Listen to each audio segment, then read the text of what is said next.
Assalamualaikum warahmatullahi wabarakatuh. Selamat pagi, salam sejahtera bagi kita semua. Perkenalkan, saya Ali Murtopo, dosen pada program studi teknik sipil Fakultas Teknik Universitas Tidar. Pada kesempatan kali ini, saya akan menjelaskan terkait dengan mata kuliah yang saya ampu, yaitu mata kuliah teknologi bahan, dengan topik pertemuan kali ini adalah kayu. Deskripsi mata kuliah ini sendiri, mata kuliah ini mempelajari sifat bahan konstruksi dan pengembangannya. Apa saja bahan tersebut? Antara lain agregat, bahan perekat hidrolis, beton, logam, kayu, dan bambu. Jadi, di sini mahasiswa dituntut untuk dapat mengetahui sifat bahan konstruksi. Kemudian, mahasiswa dituntut untuk dapat mengembangkan bahan-bahan tersebut menjadi bahan-bahan modern yang sudah berkembang pada saat ini. Capaian pembelajaran pada mata kuliah ini sendiri antara lain, mahasiswa mampu menganalisis, mengevaluasi, dan mengembangkan bahan-bahan konstruksi dengan kinerja mandiri, bermutu, terukur, dan mempresentasikannya dengan sikap yang bertanggung jawab. Metode pembelajarannya ada active learning, ada student centered learning, ada case method learning. Jadi, di sini mahasiswa dituntut untuk berpartisipasi aktif di dalam perkuliahan. Dosen sendiri lebih sebagai mentor yang memfasilitasi jalannya perkuliahan. Untuk sistem penilaiannya ada 3, dilihat dari segi kognitif, afektif, dan psikomotorik. Dari segi kognitif, mahasiswa dinilai terhadap penguasaan konsep dasar material untuk bahan bangunan. Kemudian dinilai terhadap bagaimana mahasiswa mampu membuat formulasi desain bahan untuk keperluan bangunan. Dan bagaimana mahasiswa mampu menganalisis pengembangan material menjadi material-material baru seperti material-material modern yang sudah berkembang pada saat ini. Dari segi afektif, mahasiswa dinilai bagaimana mahasiswa menginternalisasi nilai, norma, dan etika akademik.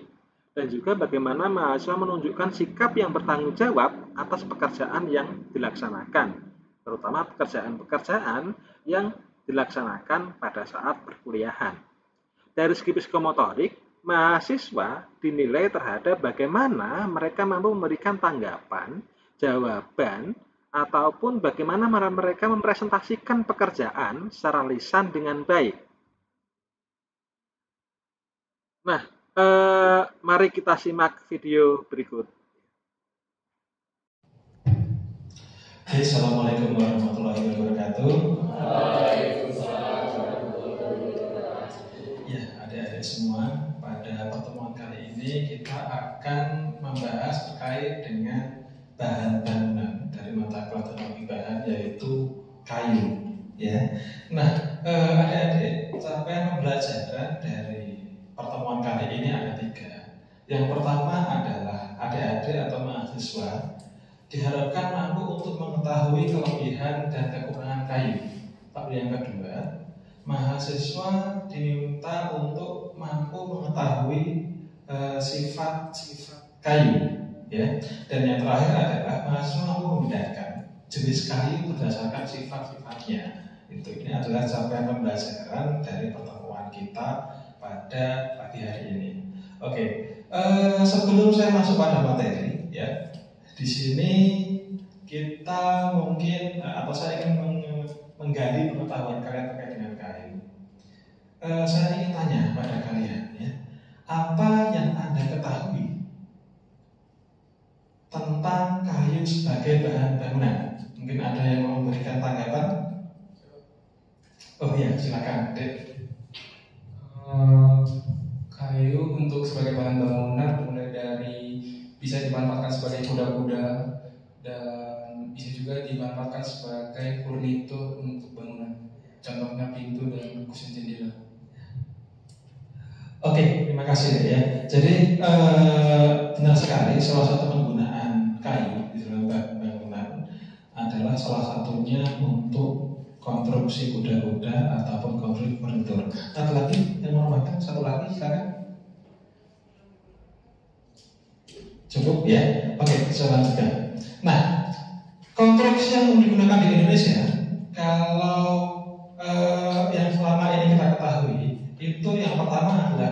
ya. Saya kira kalian sudah hafal sekali terkait dengan material ini karena bangunan kita ini pun dia dari beton, benar ya. Lalu kalau misalnya kalian jalan-jalan itu pasti yang sering kalian temui adalah bangunan yang dari beton. Yang kedua adalah dari kayu. Untuk bangunan kayu ini itu saat ini masih belum ngetren memang, tetapi sebenarnya bangunan ini sudah banyak ada. Ya. Dan bangunan kayu ini malah banyak ngetren di daerah Jepang ya. Jepang itu karena dia gempanya tinggi, jadi dia lebih memilih material seperti kayu untuk bisa digunakan sebagai bahan bangunannya karena beberapa kelebihan yang saya jelaskan. Yang ketiga adalah baja. Ya, baja juga sama. Baja juga banyak digunakan sebagai struktur konstruksi bangunan, walaupun tidak sebanyak beton. Ya, karena memang di Indonesia itu yang paling terkenal itu adalah beton. Nah, kita masuk pada kayu ya. Kayu sebagai bahan bangunan itu mempunyai keuntungan dan kelebihan. Apa saja keuntungannya? Yang pertama adalah cukup mudah untuk didapatkan. Ya. Kebetulan di Indonesia itu kayu itu melimpah ya. Jadi kalau misalnya kita kebetulan adalah negara dua musim, di mana pertumbuhan kayu itu sangat bagus. Berbeda dengan negara 4 musim. Kalau negara 4 musim, ketika dia sudah sampai pada musim dingin, itu kan pertumbuhan kayunya mulai terganggu. Tapi kalau di Indonesia ada musim penghujan, musim kemarau. Pada musim penghujan, maka kayu akan mudah untuk tumbuh. Nah, makanya di Indonesia itu terkait dengan kayu itu sangat amat mendukung sekali ya. Cukup mudah untuk didapatkan. Kalau misalnya adik-adik sering jalan-jalan, ya pasti juga banyak melihat kayu-kayu yang ada, gitu ya. Lalu yang kedua adalah mempunyai strength weight ratio yang tinggi. Apa itu strength weight ratio? Itu adalah kekuatan terhadap berat tinggi. Beda dengan beton. Kita punya kayu, kayu itu punya berat kayunya itu ya itu antara 0,5 sampai 1,1 ya ton per meter kubik. Bayangkan kayu yang kuat saja itu paling nggak nyampe 1 ton per meter kubik. Makanya kayu-kayu itu dia kalau misalnya kita celupkan ke dalam air dia akan mengambang. Kenapa dia mengambang? Karena bijinya kurang dari 1. Tetapi kekuatannya cukup tinggi dia. Berbeda dengan beton. Beton itu dia punya berat per kubiknya adalah 2.300 kg per meter kubik. Ya, artinya apa? Artinya ketika kita membuat bangunan dari beton, maka sebenarnya dia itu sudah sangat terbebani oleh beratnya sendiri. Begitu juga dengan baja. Baja lebih berat lagi. Baja itu benar dia kekuatannya tinggi, tapi beratnya adalah 7.495 kg per meter kubik, ya, atau hampir 7,5 ton per meter kubik. Ya, sehingga beton dan baja itu dia punya kekuatan memang tinggi, tapi beratnya juga tinggi. Sehingga ketika kita mendesain suatu bangunan dengan beton ataupun baja, itu sebagian besar kekuatannya itu habis untuk menopang beratnya sendiri. Ya, berbeda dengan kayu. Ketika saya sampaikan kayu itu untuk kayu struktural paling nggak sekitar 0,5 sampai ton yang biasa ada di lapangan. Ya. Sehingga kalau misal dengan beban yang kecil itu, misalnya dengan berat yang kecil itu, dengan kekuatan yang tinggi, maka kita bisa mendapatkan struktur yang lebih ramping. Bayangkan kita punya struktur yang ramping, maka kita juga punya area space yang lebih luas. Jadi misalnya kita punya beton, ya, misal betonnya itu kalau misalnya jadikan struktur kolom aja jadi 60 kali 60, kalau kayu mungkin lebih kecil ya. Kenapa? Karena dia punya strength weight ratio yang tinggi. Ya, jadi kalau misalkan kita lihat dari situ, maka kayu lebih baik daripada baja maupun beton. Ya. Lalu mudah dalam pengerjaan. Kayu itu kebetulan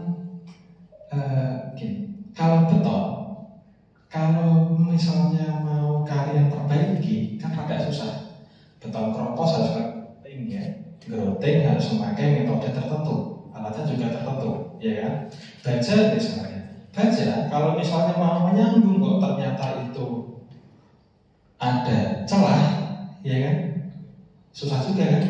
Contohnya adalah kita punya gedung parkir, kalau misalnya kalian lihat itu ada celahnya di sambungannya, ya. Tapi kalau kayu itu lebih mudah. Kenapa? Karena tadi dia tidak seberat baja maupun tidak seberat beton, yang pertama. Yang kedua adalah proses untuk mendevelop kayu itu lebih mudah. Membuat sambungan itu kita bisa memakai peralatan yang sederhana. Tapi kalau beton, nah, susah. Kontrolnya juga tinggi, gitu ya. Lalu ramah lingkungan. Kenapa dikatakan ramah lingkungan? Ya, yang pertama adalah kayu itu renewable atau material yang bisa diperbarui. Pak, beton bagaimana?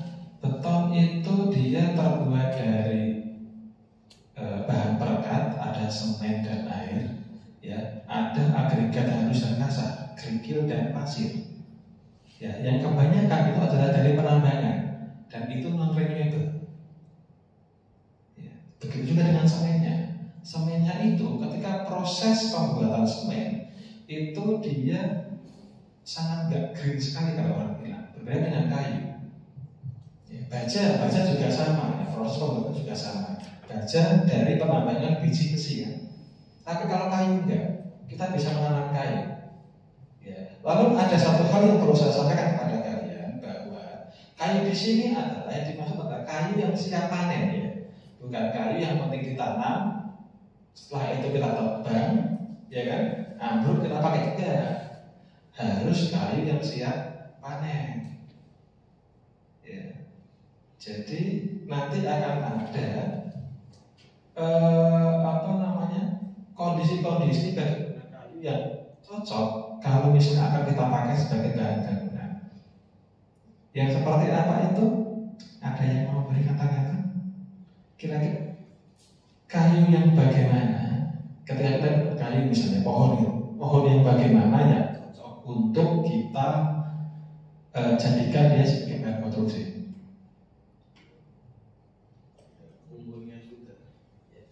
Ya, umurnya sudah sesuai tentunya, karena ketika umurnya belum sesuai kan mungkin kekuatannya bisa berkurang atau masih ada hal-hal yang kurang gitu, Pak.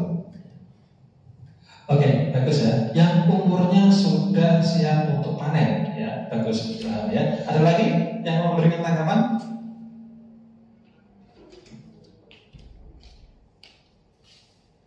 Jadi menambahkan mungkin yang kambiumnya udah melebar, jadi kan kalau kambiumnya lebih besar, mungkin berkaitan dengan umurnya yang sudah sangat pas untuk dipanen.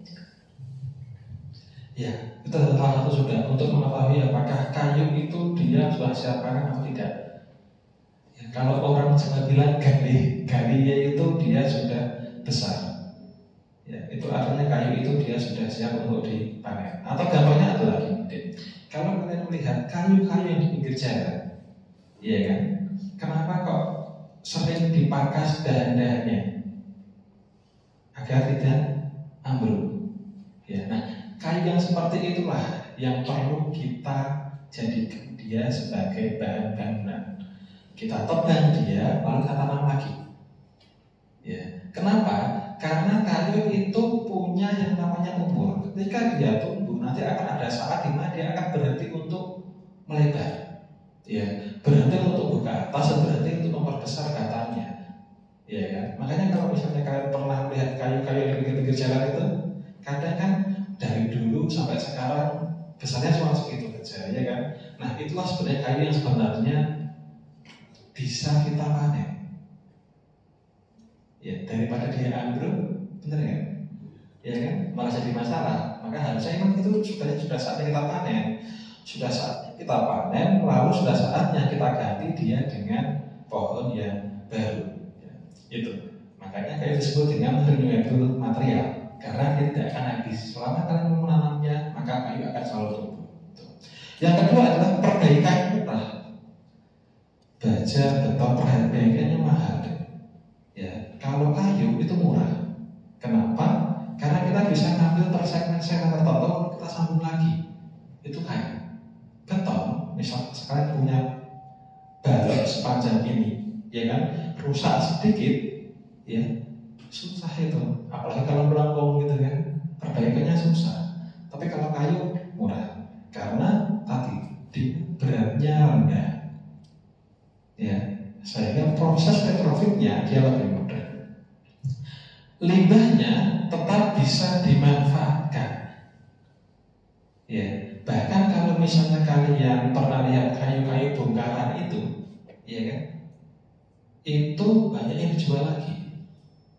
Karena kalau misalnya masuk ke situs lelang di Kemenkeu, itu banyak sekali yang jual bongkaran-bongkaran kayu.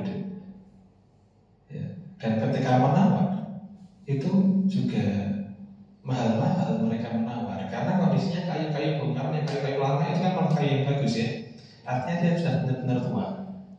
Itu. Nah, itulah kelebihan dari kayu ya. Selain itu juga kita bisa mendevelop suatu struktur kayu menjadi struktur yang lebih mempunyai nilai artistik. Contohnya ini adalah jembatan di provinsi Friesland di Nederland ya. Coba dilihat ya. Jembatannya nggak seperti jembatan-jembatan yang ada, tetapi dia punya arsitektur yang cukup bagus. Ya kan? Kita bisa membuat kayu ini menjadi melengkung. Ya. Bisa kita desain sehingga ini bisa menjadi salah satu jembatan ikonik yang ada di kota tersebut. Kalau beton, beton jembatannya kayak gitu aja ya kan. Baja bisa kita develop, tetapi kita terbatas pada apa? Pada profil yang ada di lapangan. Kalau kayu itu kita bisa develop profil yang ada sesuai dengan kebutuhan kita. Itu. Ya. Nah, di samping dari keuntungan itu, ternyata kayu juga punya beberapa kerugian. Yang pertama ada termasuk material yang non homogen. Ya, jadi antara dari pangkal ini sampai ujung atas ini dia kekuatannya berbeda. Ya, bahkan kekuatan longitudinal dengan kekuatan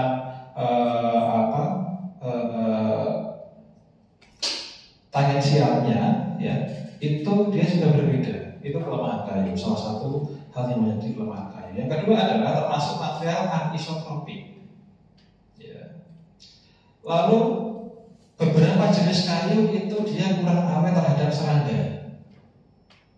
Sehingga nanti kalau misalnya kalian membuat suatu struktur kayu, itu mungkin bisa dipadukan seluruh dengan yang lain. Misalnya gini, kalian yang membuat suatu gedung 20 lantai misalnya dengan kayu, maka untuk menghindari agar kayu kita tidak dimakan rayap, maka kita bisa membuat struktur kayu itu digabungkan dengan struktur beton. Maksudnya lantai satunya dia dengan beton, ke atasnya baru dia dengan kayu. Sehingga apa? Sehingga serangga-serangga yang dari bawah tidak naik ke atas. Ya, itu karena dari beton kan, yang paling bawah, jadi tidak banyak dimakan oleh serangga.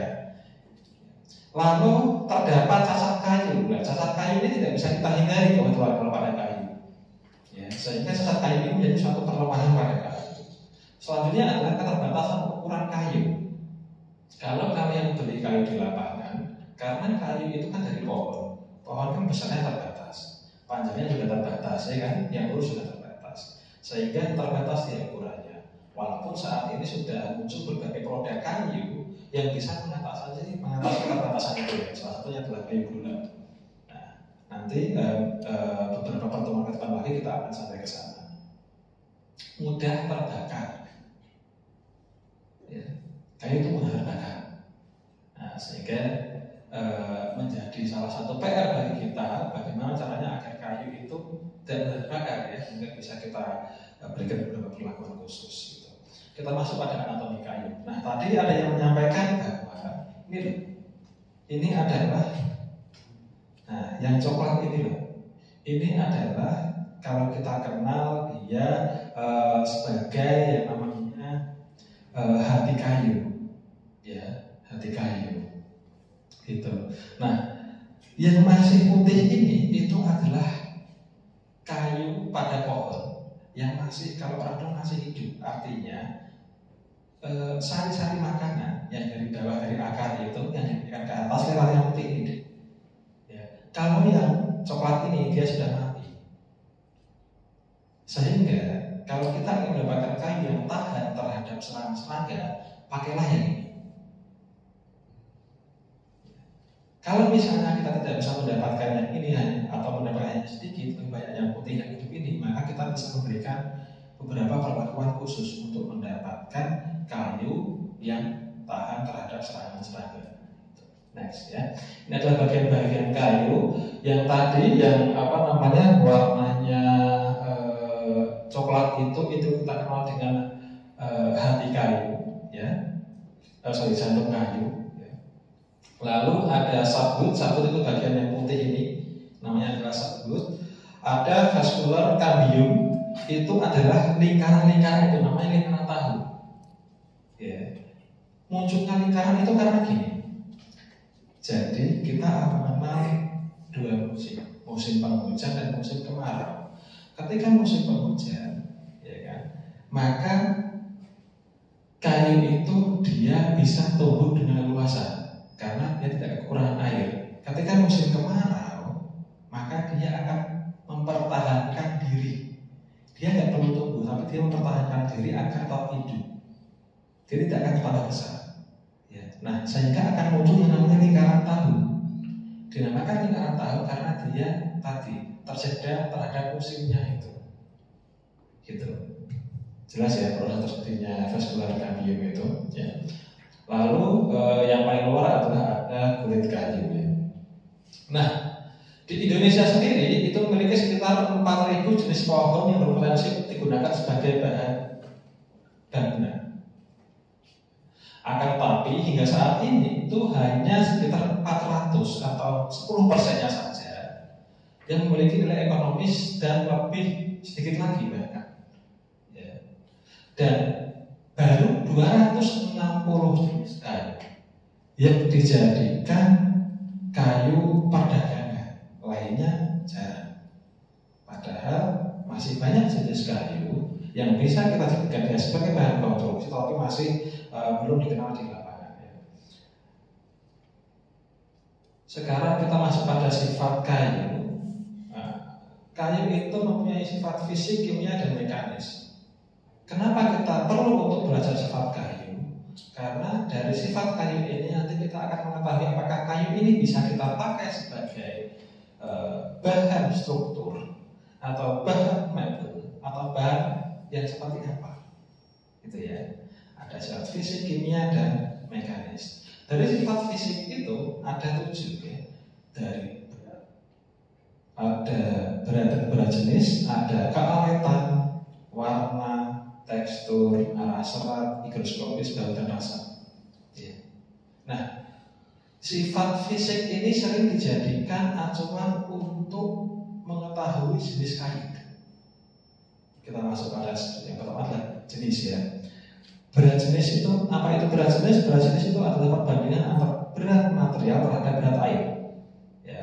Makanya untuk kayu sendiri berat jenisnya berbeda-beda antara 0,2 sampai 1,2. 0,2 sampai 1,2.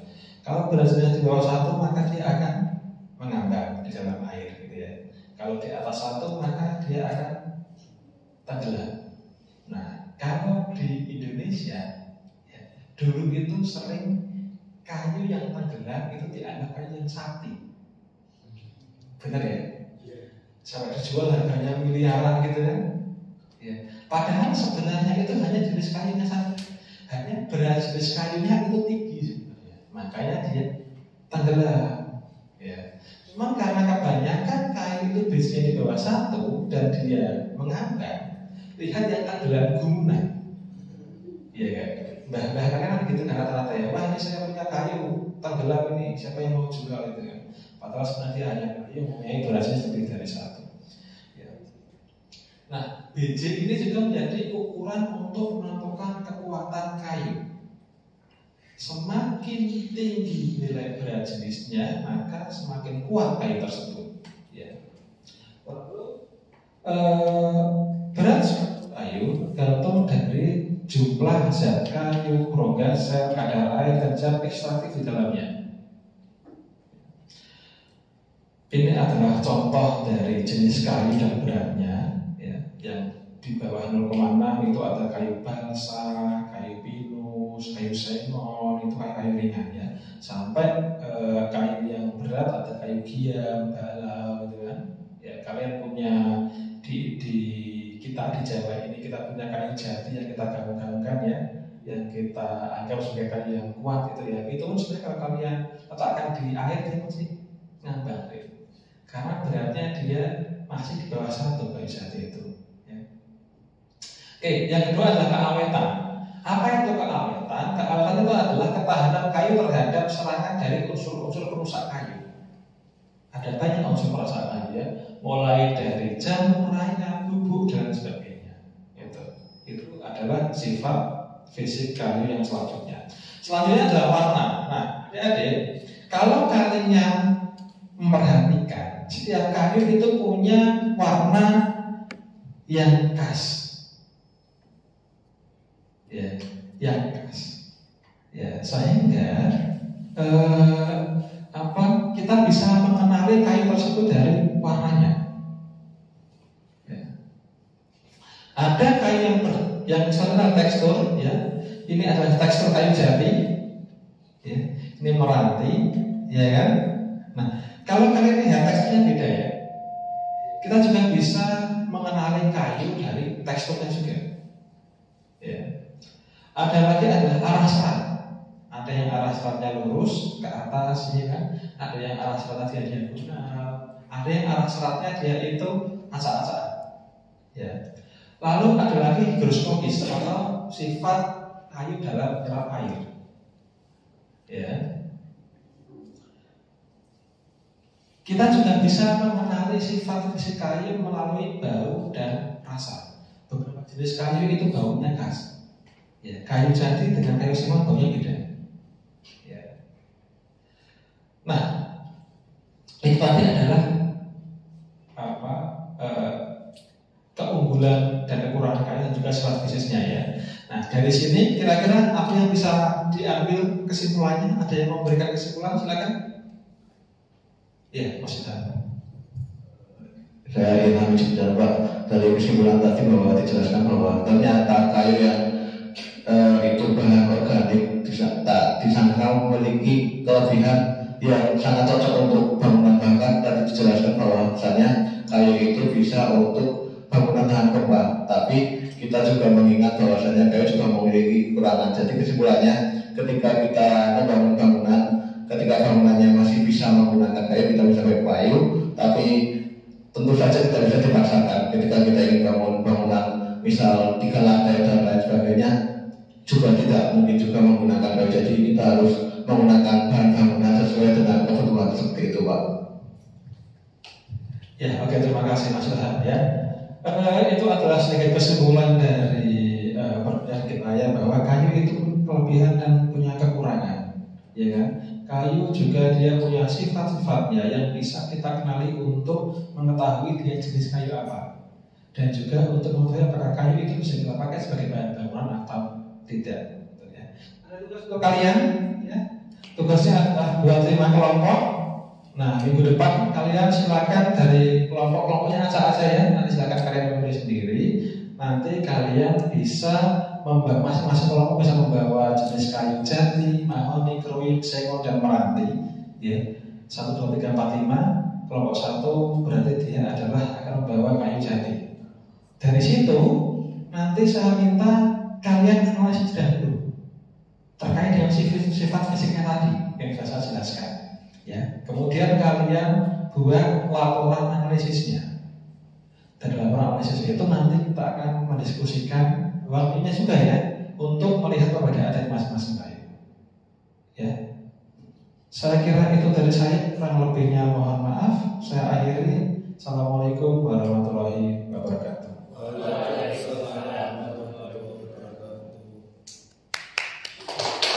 kasih.